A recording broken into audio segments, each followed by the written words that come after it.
द्वार हरि हरि बोल। प्रणाम भक्त बंधु, आपण मान पद पंकज अनंत कोटि भूमिष्ठ प्रणाम ज्ञापन कर आरंभ करने जाऊँगी आज श्रीमद् भगवत गीतार गीता महात्म्य। तेबे भक्त बंधु, आम गत अध्याय पाठ करते श्रीमद् भगवत गीता महात्म्यर 15 नंबर श्लोक पाठ करते। आज आम 16 नंबर श्लोक पाठ करवा। तेबे 16 नंबर श्लोक भगवान वासुदेव गीता महात्म्य विषय क्यों कथा अर्जुन को बुझाऊँच ताम आज संपूर्ण भाव में व्याख्या करवा, ओडिया अर्थ करवा। तेबे यह जानिबा पूर्व आसतु से महान कारुणिक भगवान वासुदेव पद पंकज अनंत कोटि भक्तिभुक्त प्रणाम नैवेद्य अर्पण करी तापर आम आरंभ करवा आज श्रीमद् भगवत गीतार गीता महिमा पाठ। ओम नमः भगवते वासुदेवाय। बोल आनंदे कवर हरि हरि बोल। भक्त बंधु, ये गीता महात्म्य अनेक अपूर्व महत्वपूर्ण कथा भगवान वासुदेव कहते जहाँ असाध्य साधन हो पार ये गीता पाठ माध्यम। तेबे आउ डेरी नक आसतु पाठ करवा श्रीमद् भगवत गीता गीता महात्म्यर 16 नंबर श्लोक। यही 16 नंबर श्लोक भगवान वासुदेव कौन कहते, गीता शास्त्रम न जानाति नाधमस्तात परो जनः धिका प्रारब्धं प्रतिष्ठांच पूजामानं महतम। आउ थे पाठ करुच्ची भक्त बंधु, गीता शास्त्रं न जानाति नाधमस्तात परो जनः धिका प्रारब्धं प्रतिष्ठांच पूजामानं महतमम्। भगवान कहते जे गीता मर्म जानी पूजादि कर्म करे तार जे गीता मर्म न जानी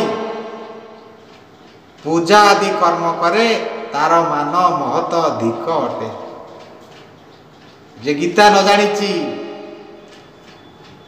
तार पूजा आदि कर्म करे तार मान महत अधिक अटे। कौन यार अर्थ भगवान कहते ना, यार अर्थ विशेष भाव में प्राधान्य देउछन्ति भगवान वासुदेव अर्जुन को कहते, हे अर्जुन ये संसार रे जेते लोक अछंती समस्त को गीता तत्व जानिबा को पड़िबो, समस्ते गीता पाठ करिबा को पड़िबो। यह जनक पई करा जाय नाही,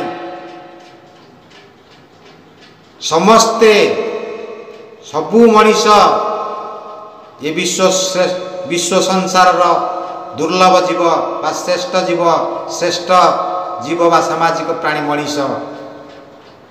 मनीष पाई यह भगवान सृष्टि करिसंती। अर्जुन कहते, हे अर्जुन प्रत्येकटी मनीष सबुदिन गीता पाठ करवा उचित, गीता श्रवण करवा उचित। आउ जे गीता बोली कौन न जानी, गीता ज्ञान को न बुझी, गीता पाठ न करी, गीता को श्रवण न करी, तार पूजा तार कर्म मान महत सबू तार धिक धिक धिक। अचलाचल संपत्ति अच्छी, किछि अभाव नाही, हेले लाभ किछि नाही। भगवान वासुदेव कहते ता शरीर धी कहीं ना से गीता विषय रे किछि जाने नाही, जहाँकि भगवान अर्जुन को बुझेइछन्ति महाभारत युद्धर मध्यस्थल रे। निज हृदय ज्ञानर सार वस्तु हेउछि गीता एवं संसार सागर पारी हेबा पई गीता नौका अटे। ए गीता महात्म्य माध्यम भगवान वासुदेव मध्य आगु कहिबे।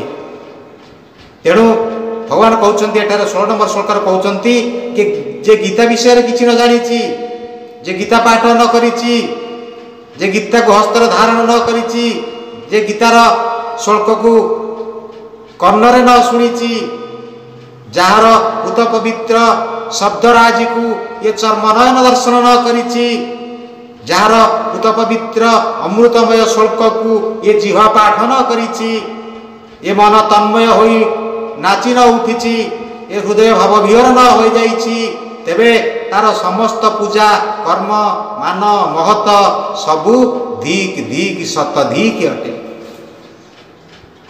केते चमत्कार कथा। तेबे ए कथा हमें केमिति जानुचे ना गीता श्रवण करिवार जानुचे, गीता पाठ करिवा हेतु जानुचे। तेणु केते चमत्कार कथा देखंतु। ये गीता ये विश्व ब्रह्मांड रे मु आपण मानकु एई श्रीमद् भगवत गीता कार्यक्रम रे आपण को प्राधान्य देई थाए सब बेले जे सदा सर्वदा आपण परिवार रो सब परिवार को धरी संध्या बेले टिके सकाळे टिके आपण गीता पाठ करंतु। काहे कि ना रुचु न रुचु खा पिता बुझु न बुझु पढ़ गीता। गीता पढ़िले आपे आपे ज्ञान उदय हो जीवो। आपण जहा बुझी पारु नथिबे से भगवान आत्मा रूप रे प्रवेश करी आपण को ज्ञान देवे, आपण हृदय रे ज्ञान विकास करिवे। जे आपण ज्ञानवान हेबे धनवान हेबे सेते बेले आपण गीतार तत्व को बुझी जीवे, आपे आपे बुझी जीवे। यही आपण को बुझेया दरकार नै। आपण केवल सदा सर्वदा गीता को पाठ करंतु, श्रवण करंतु, पाठ करंतु, हस्तरे धारण करंतु। से पवित्र भगवान हृदय भगवान वासुदेव को हृदय ज्ञान सार वस्तु को हस्तरे धारण करंतु। ता ऊपर टिके चर्म नेत्र पकांतु, कर्णरे टिके सुनंतु। ये जीवा टिके से अमृतमय पदपंकज को आवृत्ति करू। ए हृदय नाची उठू भावरे रसरे तांकरी गंधरे। सेतेबेले भगवान कहिचंती मोर जे आश्रय रे रुहे, मते जे आश्रय करे आत्मा रूपे मु ता हृदय रे प्रवेश करी से किपरि ज्ञान लाभ करिवो से समस्त व्यवस्था मु करि थाए। अथवा मु ता हृदय रे आत्मा रूपे प्रवेश करी से जेउ परि ज्ञान प्राप्त करिया पई इच्छा प्रकाश करू थाए मु सेही परि ज्ञान को ताकू बाट देखई थाए। से केमिति सेही प्रकार ज्ञान को प्राप्त करिवो। तेबे भगवान आज 16 नंबर श्लोक रे कहउचंती कोन ना गीता शास्त्रं न जानाति नाधमस्तात परो जनः धीका प्रारब्धं प्रतिष्ठांच पूजामानं महतमं। जे गीता मर्म न जानी पूजा आदि कर्म करे तार मान महत अधिक अटे। तापरे भक्त बंधु 17 नंबर श्लोक रे कोन कहउचंती। 17 नंबर श्लोक रे कहउचंती गीता शास्त्रे मतिर्नास्ति सर्वं तन्निष्फलं जगुः धीकतस्य ज्ञानदातारं व्रतनिष्ठा तपोजसा। अर्थात जे गीता शास्त्र न जाने तार व्रत तप आदि निष्फल अटे, कौन सी फल पाए ना। जे गीता तत्व न जानी, गीता ज्ञान को हृदय भितर उपलब्धि न करिछि, जे गीता न पढ़िछि, जे गीता श्रवण न करिछि, गीता बोली कौन शास्त्र गोटे जगत रे अछि जे ता न जानिछि। 17 नंबर श्लोक रे कहले भगवान से कौन हुए ना गीता शास्त्रे मतिर्नास्ति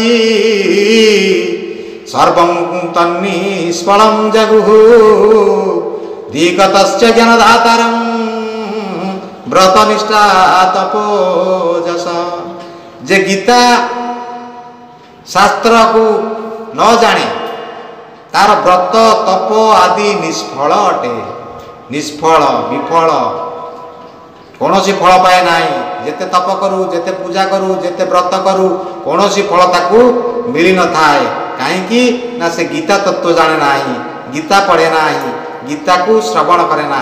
बोल आनंद एक बार हरिवार।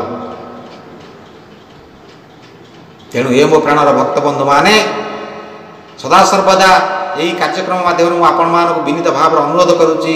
हे मो प्राणर भक्त बंधु माने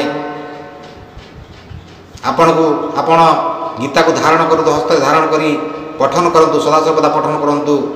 दिने के 2 थर सकाळ संध्या रे आपण माने सपरिवार बसी गीता को पाठ करतु। तेणु गीता हेउची संसार पारी हेबा को नौका।